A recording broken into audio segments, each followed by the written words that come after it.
भंडारा जिल्ह्याच्या Sihora police station हद्दीत येणाऱ्या तुमसर बपेरा राष्ट्रीय महामार्गावर असलेल्या बँक ऑफ इंडिया शाखेच्या एटीएम मशीन अज्ञात चोरट्यांनी एटीएम फोडून चोरी करण्याचा प्रयत्न केला, मात्र मशीन न तुटल्याने प्रयत्न फसला। रात्रीच्या सुमारास ही घटना घडली असावी असा प्राथमिक अंदाज आहे।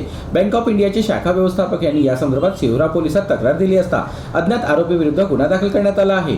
तुमसर बपेरा या वर्दळीच्या राष्ट्रीय महामार्गावर बँक ऑफ इंडिया बँकेचे एटीएम आहे। अज्ञात चोरट्यांनी एटीएमच्या मशीन समोरील बाजूच्या लॉकरचे लोखंडी झाकण उघडले, एटीएम मधून रोख रक्कम बाहेर येण्यासाठी असलेला रोलर तोडून एटीएम मधून रक्कम चोरण्याचा प्रयत्न केला, मात्र मशीन पूर्णपणे न फुटल्याने किंवा काही नागरिकांना ही घटना लक्षात आली असावी, या कारणाने चोरट्यांनी तिथून काढता पाय घेतला असावा असा अंदाज व्यक्त करण्यात येत आहे। सदर घटनेची माहिती सिहोरा पोलिसांना होताच ठाणेदार नितीन मदरकट यांनी घटनास्थळी गाठून चौकशी सुरू केली आहे।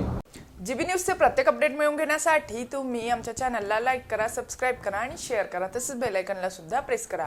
आपला जिल्हा, आपली बातमी, जीबी न्यूज भंडारा।